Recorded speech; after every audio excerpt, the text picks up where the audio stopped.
The boy never could have imagined that a sudden break on the bus would change everything. He reached out to help the girl who was about to fall, but instead of playing the hero, he accidentally grabbed a handful of her hair. Startled, the boy quickly apologized over and over again. At that moment, he had no idea that just a short while later, the girl in front of him would become his first love. Jack usually kept to himself. That day, as soon as he walked into the classroom, he saw his deskmate Tom being bullied by the school's tough guys. Yet Tom didn't even have the courage to fight back. Seeing how timid his classmate was, Jack chose not to stay silent. He walked straight up to the bullies and demanded they stop their pointless harassment. The bully then proposed a condition. If Jack went and confessed his feelings to the most cold and untouchable girl in school, Lisa, and if she accepted, they would let Tom go. And Lisa was the same girl from the bus whose hair he had accidentally pulled. Everyone knew that the school's ice-cold beauty had never accepted anyone's confession. The bully's plan was clearly to humiliate him in public. With no way out, Jack walked toward Lisa without hesitation. Everyone was waiting to see him make a fool of himself, but no one expected what happened next would leave them completely stunned. 나랑 사귈래? 그래.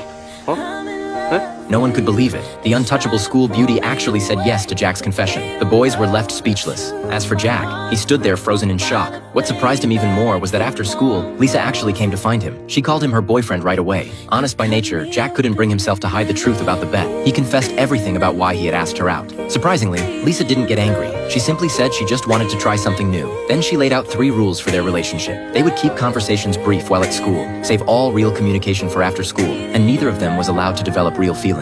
After setting the rules, she carefully asked about all of Jack's preferences and recorded everything on her phone. Although Jack found Lisa a bit strange in many ways, he still answered her questions sincerely. But when she asked about his favorite sport, Jack said he didn't like sports at all. This surprised Lisa, because he looked like someone who would be athletic. Jack explained that exercising made him sweat. Curious, Lisa asked if he had a cleanliness obsession. Jack replied that he simply cared about hygiene. The usually distant and aloof goddess had suddenly become an unusually proactive girlfriend. Behind this seemingly unbelievable situation, however, was a secret no one knew. Late at night, the girl's slender index finger tapped swiftly across the keyboard. She carefully recorded every detail of her. As the morning sunlight streamed through the window, Lisa slowly opened her eyes. The first thing she saw was a wall covered in handwritten sticky notes. Following the reminders on those notes, Lisa turned on her computer. It turned out that after a car accident, Lisa developed anterograde amnesia. Her memory was permanently stuck 6 months in the past. Every time she woke up, everything from the previous day would be erased. So the first thing she did every morning was read her diary and check her computer. Using those scattered notes, she pieced together the time she had forgotten, allowing her mind to reconnect with a brand new day. In the days that followed, Lisa and Jack quietly honored an unspoken agreement, beginning a relationship that belonged only to the two of them. During the day at school, Lisa would act as if she didn't know Jack at all. Jack, in turn, pretended to be a stranger too, not daring to speak to her first. But after school,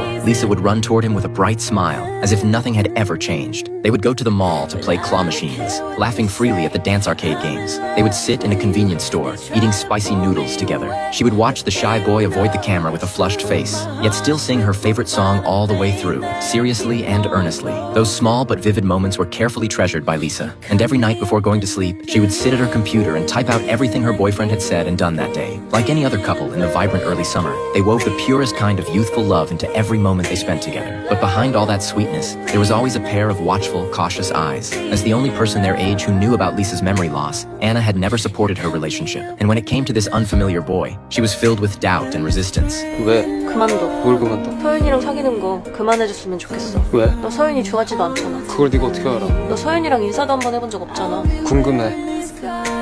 어떤 애인지. Perhaps it was Jack's sincerity that moved her, because Anna didn't insist on breaking them up. Instead, she gave him her phone number. This scene was noticed by a few school bullies, which only made them think Jack was anything but ordinary. The beach on the weekend holds all the tenderness of summer. They sat on the grass, sharing sandwiches Jack had made himself. On the bus ride back, it swayed gently, and drowsiness washed over Lisa. She leaned lightly against Jack's shoulder and fell into a deep sleep. Looking at her defenseless sleeping face, he couldn't help but recall what Lisa had said earlier at the beach. 그냥 우리가 안 지 얼마 되지는 않았지만 이렇게 둘이서 오랜 시간 천천히 시간을 쌓은 것 같은 느낌이 들어. But in the very next moment, Lisa woke up from her sleep, her face filled with panic. Seeing the unfamiliar surroundings and the boy beside her, she rushed off the bus into the rain, ignoring Jack's questions and attempts to stop her. She cried as she jumped onto another bus. Jack instinctively tried to chase after her, but after just a few steps, his pounding heartbeat forced him to stop. Meanwhile, after getting on the bus, Lisa immediately called Anna, crying as she asked for help. Following Anna's advice, she opened her phone and looked through everything she had recorded about Jack during this time. At the same time, Jack stood in the rain, lost and unsure when he received a call from Anna. By then, the rain had stopped. On his way home, Jack saw Lisa already waiting for him at the entrance of the tunnel. With both apology and nervousness, Lisa, for the first time, opened up to someone about her condition. She also revealed the real reason why she had accepted his confession. She had prepared herself to be abandoned and distanced, but she never expected that after hearing everything, Jack's response would be so gentle. 난 너랑 노는 게 재밌거든. 그래서 앞으로도 달라지지 않았으면 좋겠어. 그러니까 너랑 나랑 내일의 너를 같이 속이자. 물론 너만 괜찮다고 하면. The next day, Jack arrived early at the school gate. He realized Lisa had truly forgotten everything from the night before, and finally let out a sigh of relief. Once again, Jack took Lisa to the beach. The waves crashed softly against the shore, moving in rhythm with their footsteps. Everything felt so beautiful. They took off their shoes and walked barefoot in the water, splashing each other, laughing happily. As the sun set, they got ready to head home. Noticing how neatly Jack had tied his shoelaces, Lisa curiously asked how he did it. Jack didn't say much. He simply crouched gently in front of her, tied her shoelaces for her, and promised he would always do it for her.